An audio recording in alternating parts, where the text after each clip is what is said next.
We're here to talk business, life, growth, and the messy in-betweens, all unfiltered. If you've been dreaming about starting something, this is your sign to start. Welcome to the Limitless Tribe, where two badass women build businesses, chase dreams, and keep it way too real. I'm Kat. And I'm Mel. We're the founders of Powerhouse Admins and the Limitless Tribe, and we're inviting you into the messy middle, the mindset shifts, and the CEO glow-ups you never see coming. Now let's get into it. Welcome to the very first episode of the Limitless Tribe. I am Melissa. I'm Cathy. And today is our intro into who we are, what we do, and why we started the Limitless Tribe podcast. So we want to dedicate this first episode to all the ambitious women out there, the dreamers, the ones who have so many passions and have a couple of things on your list that you've been dreaming about starting, but fear's been holding you back. So just to let you know, this is our thing. We're pretty scared. We're a little nervous. You might see some bloopers, but we're here showing up anyways. And that's what we're hoping that you'll be inspired to do as well. So if you've been dreaming about starting something, this is your sign to start. We're here to talk business, life, growth, and the messy in-betweens, all unfiltered. So a little bit about me, just so you get to know us. My name is Cathy. I am a sorry. We're doing so good. It's okay. Okay, so a little bit about me. My name is Cathy, like I said, and I am a mom. My daughter is 21 years old. I got recently married this year, and I kind of grew up in the corporate world. So working the 9 to 5, that was more of an 8 to 7. Went up the corporate ladder, up to district manager. I have a lot of experience with training, with leadership, managing people.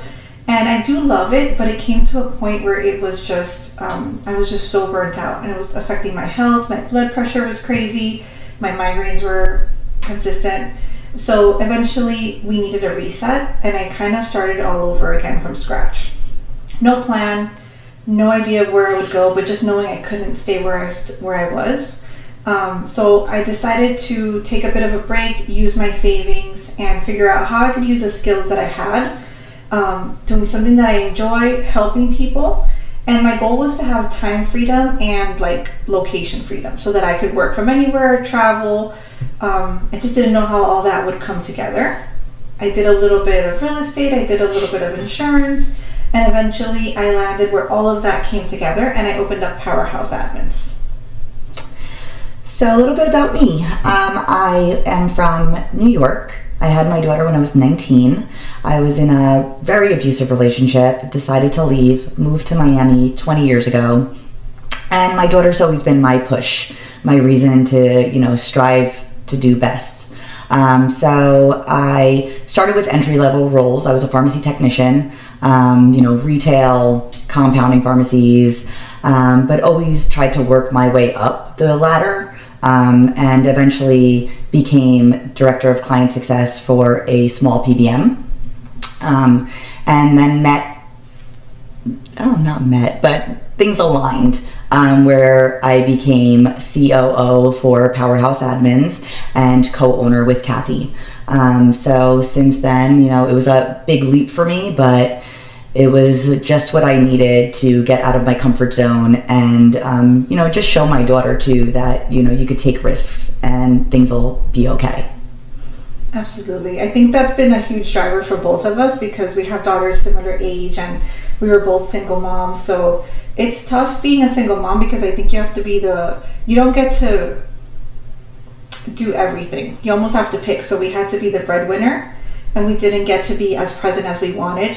But we were always like conscious that we were setting an example, in everything that we did, and trying to, it makes me emotional, trying to just improve as we go, because when you have kids so young, I feel like you don't have it all together. So they get different versions of you throughout the years. Yes, 100%. Yeah. So you're probably wondering how we met, which I think is an awesome story. I think that was 2018. Yes, it was 2018. Yeah, it's already been quite some time. So we were both looking for additional friends, I love this story. a bestie. We had friends, but Some people I did not have friends. I did not have friends. I had friends. I actually, my corporate job was T-Mobile and District, so I met a lot of people, but it wasn't like that connection of like a best friend where you just talk about everything. So I always like kept kind of looking for that, and somehow I found an app called Meetup. So if you haven't used it, highly recommend. Not an ad, I just think it's great. It's an app for meeting people, but in events, not like dating, right? It's for friendships. And there's events for everything you can think of. Like there's online events, there's in-person events, there's workout groups, there's like people who like to go party. for coffee. Yeah. You know. Dinners. They have like language groups too, like to learn a language, and then you go order like Italian and you learn Italian. Like they have everything you can think of. Never used it after the first time I used it though, just so we're clear. So of all the things that I think we would be maybe more aligned with, I don't know why, we ended up at a McGregor fight. I think it was a place. It was at Game Time. Yeah. In Sunset. A place down here in South Florida that's Never it's like an arcade kind of place. So I don't know, whenever I looked at the events, I would always look at the people that are going, and I'm like, do they look like people I'd want to be friends with? Like, are there girls going? You know, are they kind of in my age group?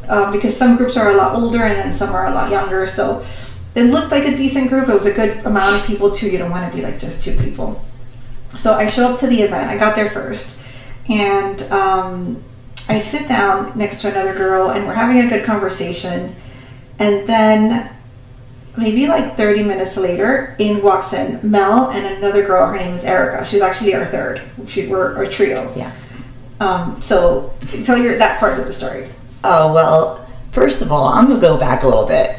I was running that day thinking about how I wanted to change my life and I needed to have friends because I had acquaintances that I worked with, but I didn't have any friends in Miami. I worked in Broward, so it was like a 50-minute drive to my job every day, and I had acquaintances there, but that was it, and that's where I hung out. So I was running, and I was thinking, I need to make friends, and I need to change my life. And I went home, and I had heard Meetup on like a podcast that I was listening to.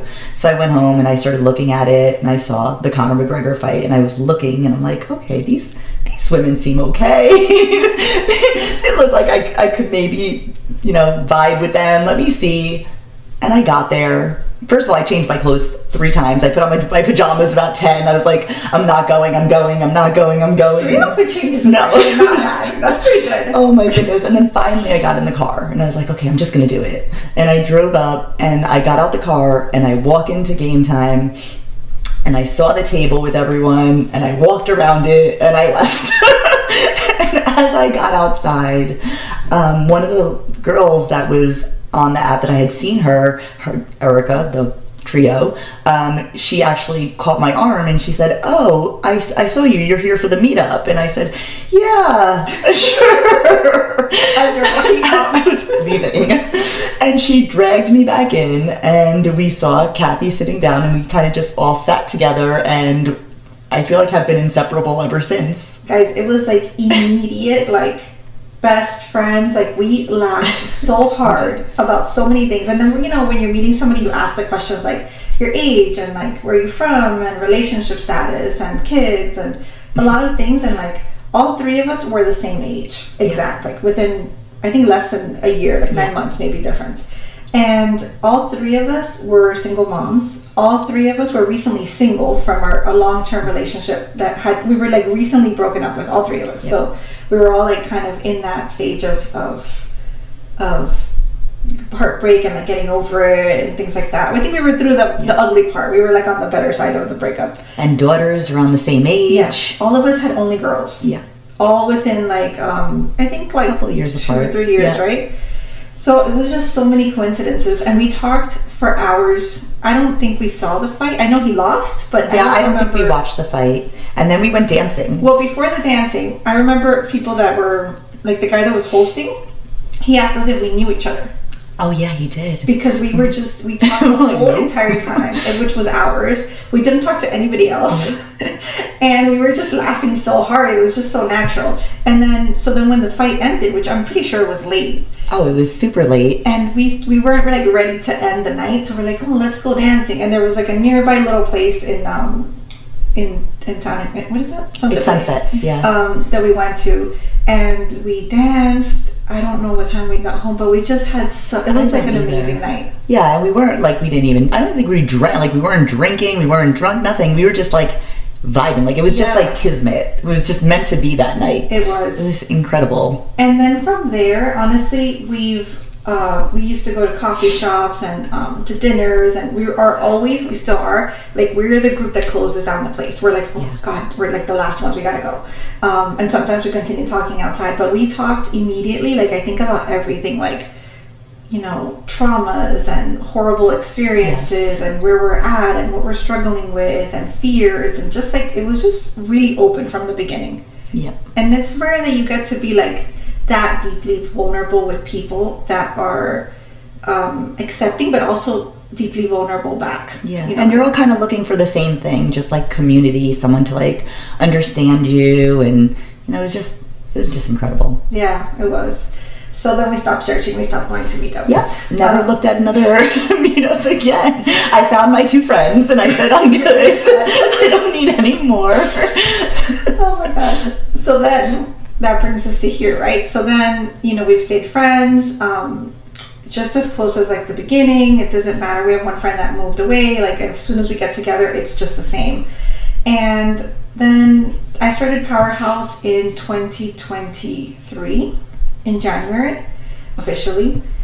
And it was good in the beginning. I was by myself. I started a team. I didn't really need additional help, but then comes 2024, it's growing more, and I'm seeing the opportunity for more growth. And I don't want to have the experience in corporate. I don't really want to be burnt out and work 24/7. I don't see that as like a badge of honor. I want to enjoy life, but I also want to grow this business. And, you know, as a business owner, it's lonely if you're by yourself. Yeah. Because you do everything alone. You don't know if other people are going to do the same thing. You don't have someone to talk through different scenarios with, and you have your spouses or friends, but it's not the same, like, unless they're like in it with you. So I started thinking I really could use a business partner, and I'm okay with sharing part of this business to get somebody that is amazing, that can bring a good set of skills and can plug into this business, that will maybe have some of the skills that I don't have. I need to be able to really trust this person, because this is my baby that I have built. I want the person to be, you know, have good integrity and be able to be trustworthy, and like, just I think how you manage life is a good indicator of like if you should go into business with this person. Mm-hmm. And then like lastly, I want to like the person, because I'm going to work with them a lot, and I don't really want to bring someone that I don't really enjoy working with. And when you think about that, I never put out an ad, but thinking about people that I know, everybody was missing a piece. I might like them and I can trust them, but they didn't have the work experience, or they had the work experience, but I don't know if I could trust them, or I didn't see myself working with this person regularly. I wasn't going to enjoy that. So I mentioned it to the girl group, right, where Mel is, and I thought Mel would actually be perfect for this because she fits all the boxes. But Mel had a great corporate job where she got paid really well and she enjoyed it. This is like what she's been doing for a long time. So I felt, and I know Mel also, so I feel like if I don't say it directly to her, she might think, oh, she doesn't mean me. So even though I didn't think what she would want to, I was like, I'm just going to say it anyways, because, you know, if she's thinking about it, even if not right now, maybe later, I don't want her to think that I'm not considering her, because I feel like she would. So I'm going to say it. Which, before she even said it, once she mentioned on the group chat that she was looking for someone, right, and what she was looking for, I was actually on the phone with my fiance at the time, and we were talking, and then I got the text, and I said, oh, Cathy, you know, is looking for someone to go into business with. She wants, you know, someone to partner up with. And I was like, that would be like really great. But obviously I really liked my job at the time. I had started, so during COVID, I had to find a new job. And because I did a lot of traveling for work, and then that ended and I had to find something new. And I started at an entry-level position for this PBM. And I worked my way up, built out my department, got the director role, was making, you know, 6 figures, was very proud of myself. I was happy, things were going really well. And then I get this text and I'm like, ooh. You did. I was like, oh, damn it. So my fiance was like, well, why don't you take it? I mean, we're kind of in a good position, and, you know, we're living together now, and I have support from someone, which I'm not used to, right? I've always done everything, you know, on my own. And I said, are you sure? Like, but she probably doesn't even want me. Like, she just said this. I don't think that she would actually want me to do it, but it would be really cool. So we talked about it a little bit, and then all of a sudden I get another text on the side that said, hey Mel, kind of thinking about you, and I would love you for this role or something like that, but I know that you have a good job. And I was like, oh. And I was like, well, actually, I was just talking to Paul, my fiance, and we were literally just saying that this would be really neat. And, you know, I was kind of interested in it. And that kind of just sparked the conversation. And still, it took a little bit because, you know, it was a scary jump. Yeah. Leaving my security to do something that I wasn't sure, you know, what was going to happen and how it was going to be. And Cathy always talked about the business, and I was just like, sounds cool. I didn't really know what it was. And this is my first business, which is scary. And then this was her first time getting into business too. So I think the first time too, and I think like with our backgrounds, like as a single mom, like you have to be so safe. Like it's scary to do something like this, but exciting at the same time. And now you're in that position where you were able to take that risk. Yeah. So it was really neat. Very, very scary. But I'm extremely happy we did it. Me too. And I think a partnership in a business is like a relationship. Like it should flow more easily. Yeah. Not that there aren't difficult times like in everything, but it shouldn't be like majority difficult, you know? And I think we both have that in our personal relationships. And then like in this business, I feel like it just flows really easily. I think so too. I feel comfortable. Yeah. And it's not like a lot of tension. There's like no tension. There's no, you know, obviously work is work, and you want to do your best, and you know, I always have the feeling in the back of my head, I'm not doing good enough, or I'm not doing enough, or what can I do more, or Cathy might be regretting the decision to bring me on. You know? We're like, are you okay? I'm okay. Are you sure? I'm sure. You're sure? Okay. Yep. And we keep going. Constant, but we check in. We make sure we're still good, and, you know, we keep going. But I feel like, there's not that like tension or stress of like a relationship between us. I feel like it just vibes. It goes well. And I feel like we have similar like visions and goals for things. So like it's not really like I feel like the problem sometimes is people are trying to go two separate ways. Yeah. And then there's arguments, but like we have very similar styles of management or treating people and like goals for the business. So it just flows really easily, which is awesome. Yeah, and I always feel like this is Cathy's baby, right? Like you started this was your project, your baby. So I just want to be able to help support that. I don't really want to change things in a different direction. I just want to move them in a, you know, forward and help you do that. I'm open to change. That's good. So don't be scared to change, because I consider you equal. Well, thank you. So that's our story. So that's Powerhouse Admins, right? So that is the first business. Powerhouse Admins is operations management and a virtual assistant business. So it's kind of combined. It's a little bit complicated. I'm still trying to figure out how to really explain it, because I tend to go more with virtual assistant because that's what everybody understands. But we are really, so much more. Yeah, like we're kind of like strategists. We're, you know, operations managers. We're business partners without the title for our clients. We really do so much, a huge range of skills, and we have an amazing team. We've grown now to like I think we're like around 35 people. Yes. All amazing people that have contributed a piece to who we are now as a business. Yeah, everyone brings their own set of skills, knowledge, so it's been really incredible to see the growth. It is. So that's that main business.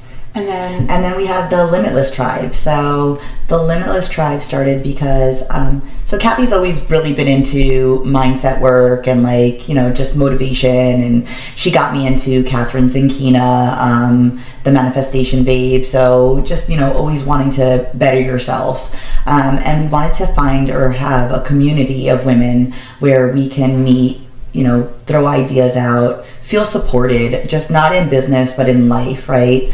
I think growing up, I didn't have that. I didn't have anywhere else to turn or to talk to, or, my mentors were obviously, my employers, right? People that I worked with, my managers. If I found one that I thought was great, then I would kind of be like, hey, can you mentor me? And we would talk about that. But I didn't really have a community of women, or I didn't feel supported. So we started the Limitless Tribe to do just that, to be able to connect with other women, give the support, have a place where we can just talk about life. We could talk about motherhood. We could talk about relationships, and we can talk about business and, help each other succeed. If you're an entrepreneur and you want to start your own business, if you are Betty Homemaker and you just want to, make cupcakes, but now you're trying to figure out how to sell them or do something with them, like, we want to be able to support you and help you in those things. Absolutely. So this podcast is a bit of a mix of both, right? So it's a mix of business and personal growth, but we want to really get like real and like kind of bring you into almost like the behind the scenes, right? We don't want to show up perfect and tell you that everything is, amazing and there aren't any struggles or there aren't any tears that happen in business or even in just life, right? So I think we want to really get deep with this, right? So we want to show this from our perspective, our struggles, our wins, the lessons that we learn from it, things that we take in business that lead into personal changes that we do. We're really into self-development, like Mel said. So even overcoming our fears, learning to show up, fixing our people-pleasing issues. So these are all it's just constant things that we're working on to, not to change or fix ourselves, but just to be our best selves, yes. Like our most authentic, unfiltered, at ease version of ourselves. I actually wish that I had this when I was younger, when I was a younger mother. My daughter's 23 now, and I feel like I have been a better mother in the last 8 years than I probably was before that, because my focus was always like, how do I put food on the table? How do I, pay our bills? How do I keep moving forward? And I was so stressed the whole time. Like, there was just always this pressure. And then in the last 8 years, I've been able to relax a little bit more, and just because of the mindset work and trying to help myself grow and be a better person and not yell when I'm upset and be calmer, because I feel like that just fixes my nervous system. I just want to be calm in life. Yeah. So I did start young with personal development. I don't remember. I feel like my first person was Tony Robbins, because that's the first one I remember. Because I didn't really have mentors in life. I did have some amazing leaders that later were mentors, but in this area, I didn't, right? So I always looked for people that I admired that were living the lives that I wanted to live, or how I wanted to live. But I think that scarcity and the stress limited how much I could grow. So I did grow and I did inch forward and I pushed myself. But I also have grown a lot faster in the last few years. I think because we're more at ease, it just opens it up to be able to change and to grow faster. Yeah. So what to expect in the Limitless Tribe podcast? So I think you're just going to get a lot of laughs, tears. We're going to talk business. We're going to talk personal growth. We're going to talk friendships and kids and all of the messy life changes that come along with, being a mom, being an entrepreneur, and being a woman. And we both just got married recently, so we're going to talk about marriage too. Yes. And we'll occasionally have a guest, but mainly it'll be us two. And the podcast, I think we're going to just let it flow for it to be natural. We won't want to structure it into being perfectly set on a certain day or a certain times or a certain length. Yeah. So it'll just be free-flowing. So our next podcast episode, I think you're going to really look forward to, because most people that I talk to struggle with this. So if you struggle with an inner critic, that is your biggest bully probably, right? We're going to talk about rewiring that relationship and turning that into your biggest cheerleader, so that you can move forward without the stress and without that negativity that sometimes that inner critic brings. So that you don't miss the next episode, make sure to subscribe, save our podcast, and if you know another woman that would really benefit from this experience and what we're going to be sharing, please share our podcast with her. And until next time, your life, your rules, no limitless. We're gonna edit here. Your life, your rules, no limits. So until next time, stay limitless. I don't have to say anything right.